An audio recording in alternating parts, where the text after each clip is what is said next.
जन अधिकार पार्टी के राष्ट्रीय अध्यक्ष सह पूर्व सांसद राजेश रंजन उर्फ पप्पू यादव ने ऐतिहासिक प्रणाम पूर्णिया महारैली के जरिए लोकसभा चुनाव 2024 में अपनी प्रबल दावेदारी पेश कर दिया है। लोकसभा चुनाव से ठीक पहले पप्पू यादव की यह रैली पूर्णिया के राजनीति में काफी असरदार साबित हो सकती है। शनिवार को पूर्णिया शहर के रणवीर मैदान में आयोजित इस महारैली में पूर्णिया सहित कोसी व सीमांचल के विभिन्न इलाकों से लाखों की तादाद में लोग अपने नेता पप्पू यादव को सुनने पहुंचे। दिन भर सड़कों पर महारैली में शामिल होने पहुंचे लोगों की भीड़ लगी रही, जिस वजह से घंटों शहर में यातायात प्रभावित रहा। वहीं इस मौके पर रणवीर मैदान में आयोजित प्रणाम पूर्णिया महारैली के दौरान दूर दूर से आए समर्थकों ने गर्मजोशी के साथ अपने नेता का स्वागत किया। पप्पू यादव जिंदाबाद के नारे से पूरा रणभूमि मैदान गूंज उठा। मौके पर जाप कार्यकर्ताओं ने मखाना का माला पहनाकर और प्रतीक चिन्ह देकर पप्पू यादव का अभिवादन किया। साथ ही उनके सर पर मुकुट पहनाकर लोकसभा चुनाव 2024 में सुखद परिणाम का ऐलान भी कर दिया। वहीं इस मौके पर विशाल जनसभा को संबोधित करते हुए पूर्व सांसद पप्पू यादव ने कहा कि पूर्णिया उनकी लाइफ लाइन है। वो पूर्णिया की जनता के लिए बहुत कुछ करना चाहते हैं। पूर्णिया सहित कोसी सीमांचल के लोगों से उन्हें अपार समर्थन एवं प्यार मिल रहा है। दूर दूर से पहुंचकर लोगों ने जिस तरह प्रणाम पूर्णिया महारैली को ऐतिहासिक बनाया है, वह उन्हें जन विरोधी ताकतों के खिलाफ लड़ने में काफी शक्ति प्रदान करेगी। वहीं इस दौरान उन्होंने केंद्र सरकार और राज्य सरकार पर भी जमकर हमला बोला है।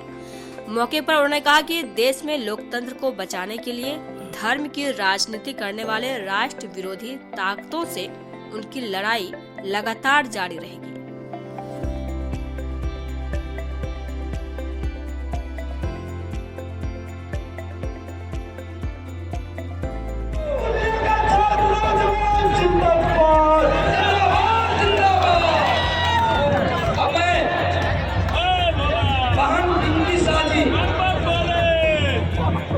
बिहार से बड़ी चल करके आई है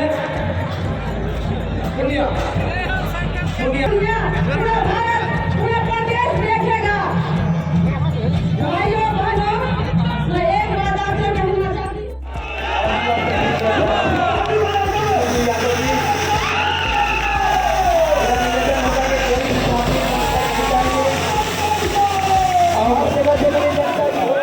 इन्हीं शब्दों के साथ पप्पू पर विश्वास है ना आपको? नेता पर विश्वास है ना तोरा? यदि विश्वास हो तो कहिएगा। ये जो बार बार आप लोग हमको कहते हैं गठबंधन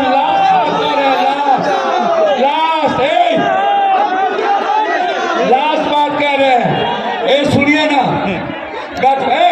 यही दिक्कत है भैया। आप कहते हैं गठबंधन, भैया इसको चुप करिए। आप कहते हैं गठबंधन, हम भी कहते हैं गठबंधन। सुनिए, इन मधेपुरा वाला सहरसा वाला काहे बन जाते हैं कभी? मधेपुरा में गठबंधन चाहिए, वहाँ जात देखा जाता है। पूर्णिया में कोई जात है क्या? और सच बोलिएगा, पप्पू कोई जात है क्या? पप्पू का मतलब न्याय भी, पप्पू का मतलब मदद भी, पप्पू का मतलब 24 आवर इंटू भी। 24 घंटा पप्पू यादव सेवा के लिए तत्पर, एम्बुलेंस से ज्यादा 24 घंटा। जब जनता भगवान सो जाती है तब पप्पू यादव के आंख में थोड़ा सा नींद आता है। 27 दिन ठंडा में न हम रहे ऊपर में, कभी देखे हमको चादर, कभी देखे। इसीलिए हम आपसे कहना चाहते हैं, दिल से कहना चाहते हैं कि हम गठबंधन करना चाहते हैं। हमने कह भी दिया कांग्रेस नेतृत्व ने पूछा भी, हमसे कुछ बात भी लंबी हुई, लेकिन मैंने कहा हमको जो जिम्मेदारी दोगे कोसी सीमांचल जिताने की, हम 200 जिताने का प्रयास करेंगे गिलहरी की तरह। लालू जी, राहुल जी, सब लोग, मैं दिल से कहता हूं कि आज देश परिवर्तन की ओर है। देश परिवर्तन की ओर नहीं होता ये छोटा छोटा चीज नरेंद्र मोदी को औकात दिखा पाता। नरेंद्र मोदी जी 56 इंच का सीना नहीं रहा जो नीतीश बाबू को इतना गाली थी, और जब जाके चरण धर लिया तो सोचिए नरेंद्र मोदी जी कितना कमजोर इंसान है। सोचिए ना। अमित भाई आए हैं आप आज, मेरा आग्रह होगा पूर्णिया कोसी सीमांचल को विशेष पैकेज दे दीजिए, बिहार को विशेष राज दे दीजिए। अमित भाई आप हाईडैम की घोषणा करिए, आपको प्लेन चलाने कह दी, एयरपोर्ट से प्लेन शुरू हो गया। आपको यहीं पर बोले थे पूर्णिया में मर जाएंगे, नीतीश बाबू से नहीं मिलेंगे, तो आप मर गए कि जिंदा हैं। पप्पू यादव की जुमलेबाजी नहीं है पत्रकार जी। मैं आप नहीं ऐसा बात नहीं। नीतीश कुमार जी देखिए 20 साल हमारे सीएम रहे, ऐसे मत हो सकता हो उनकी कमजोरी हो, राजनीति केयर नहीं है इस देश की, व्यक्ति गलत हो सकता है, लेकिन हम किसी को गाली दें किसी के लिए ना। हमें नरेंद्र मोदी जी बिहार को विशेष राज्य और विशेष पैकेज दे दे और हमको बाढ़ से मुक्ति दिला दे, 10-10 को फैक्ट्री दे दे। हम दिल से कहते हैं, हम और राजनीति करने का शौक नहीं। आज मक्का पर, मखान पर और चाय पत्ती किशनगंज में जो आज सबसे ज्यादा उद्योग है, और हमारे इलाके में फैक्ट्री दे दीजिए पप्पू यादव, तो राजनीति से कोई मतलब नहीं, हम छोड़ देंगे। दे दीजिए विशेष पैकेज। इसीलिए हम गठबंधन चाहते हैं, हमने कहा है गठबंधन करेंगे, लेकिन पूर्णिया में पप्पू यादव को आंख दिखा के कहिएगा गठबंधन करेंगे, मर जाएंगे लेकिन पूर्णिया नहीं छोड़ेंगे। याद समझ गए कुछ बात? यदि हमको कोई कहेगा पूर्णिया छोड़ के गठबंधन करने तो कर ले, कर ले, जोर से बोलिए ना, फिर हम आप पर विश्वास करें ना। हम आएंगे तो फिर हमसे नहीं ना पूछिएगा। इसीलिए हम ये आग्रह करने आए थे। हमने कह दिया कि हम देश के लोकतंत्र, संविधान और देश बचाना चाहते हैं। हम कांग्रेस की ताकत बनना चाहते हैं। हमारी इच्छा शक्ति सिर्फ सीमांचल और कोसी की मां के लिए मुझे राजनीति नहीं करनी, लेकिन मेरा लाश अब अंतिम सांस पूर्णिया में ही दफनाएगा। हमको कोई पूर्णिया से अलग नहीं कर सकता। यही मैं कह दिया हूँ। हमको सुनौर दे दीजिए, हमको मधेपुरा भी दे दीजिए, हम चुनाव जिता के भेज देंगे, लेकिन पूर्णिया छोड़कर कहिएगा तो मरना पसंद होगा, पूर्णिया को छोड़ना पसंद नहीं होगा। हाथ उठा के बोलिएगा, जात पात नहीं न कीजिएगा, जोर से बोलिए, हमर क्रिया खाइएगा, जात पात नहीं न करबो, हिंदू मिया नहीं न करबो। दिल से कहे छिया, अपन अपन भगवान अल्लाह, ईश्वर, राम, रहीम, वाल्मीकि, संत रविदास, भगवान चौहरपाल, बिरसा मुंडा, तिलका माझी, सब प्यार करो, सबका मानो, लेकिन हिंदू, मुसलमान और जात पात नहीं करो। हम वोट पकड़े 500 टका वोट के पहला नहीं न लेबो, तो 500 टका हमरा से तू लिया दिया, सूद ब्याज सहित 5000, हम 5000 दे देबो बेटा के नाते, लेकिन 500 नहीं लिया।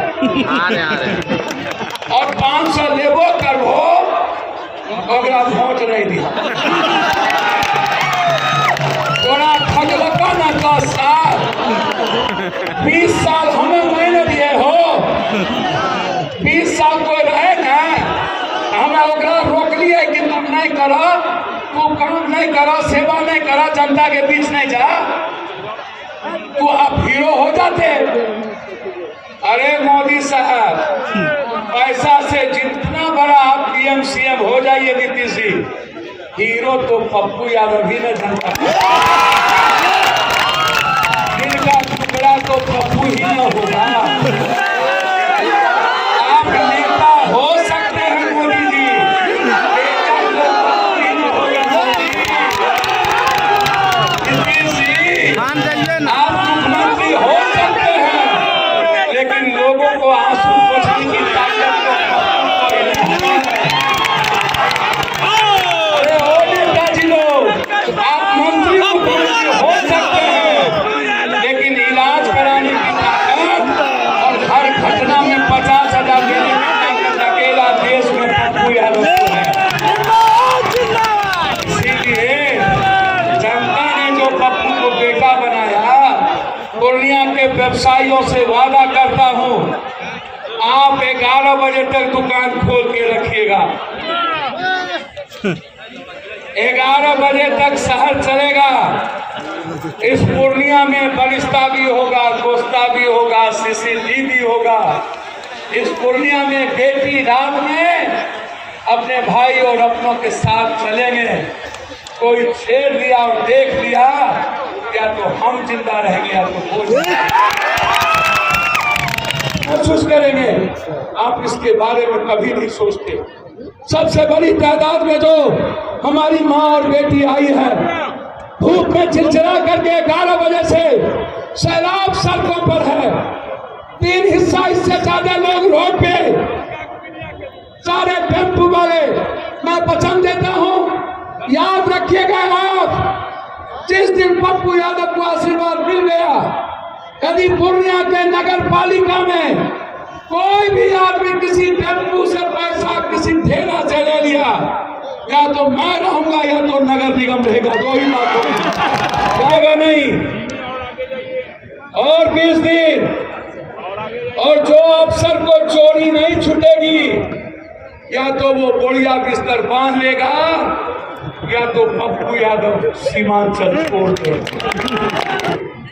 मैं जब तक जिंदा रहूंगा, तब तक इस कोसी सीमांचल में किसी को जात पात के आधार पर नफरत पैदा नहीं करने दूंगा, चाहे वो मेरा बाप क्यों न हो।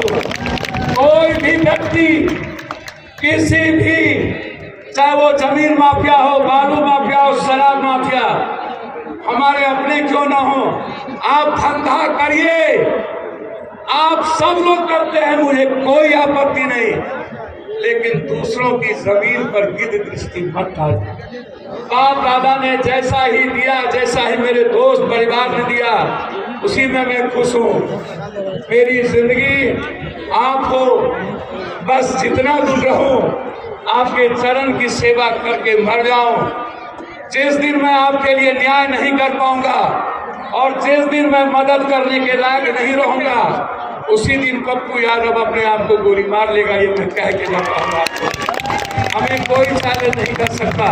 ये तो सब लाश आपके सामने उठाए थे, हम सेवा करते करते हमारा खून जाहिर हो गया, अंत में हमको जेल भेज दिया गया।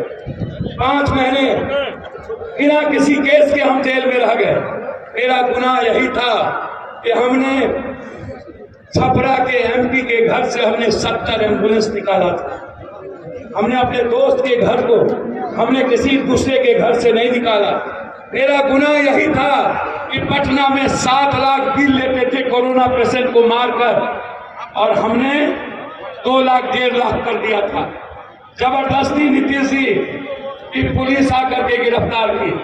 चलिए, जनता के लिए गिरफ्तारी क्या आपको पता है? जब कोरोना से हम नहीं डरे नीतीश जी, तो पीएम साहब पप्पू यादव को दुनिया में कोई माय का लाल नहीं डरा सकता।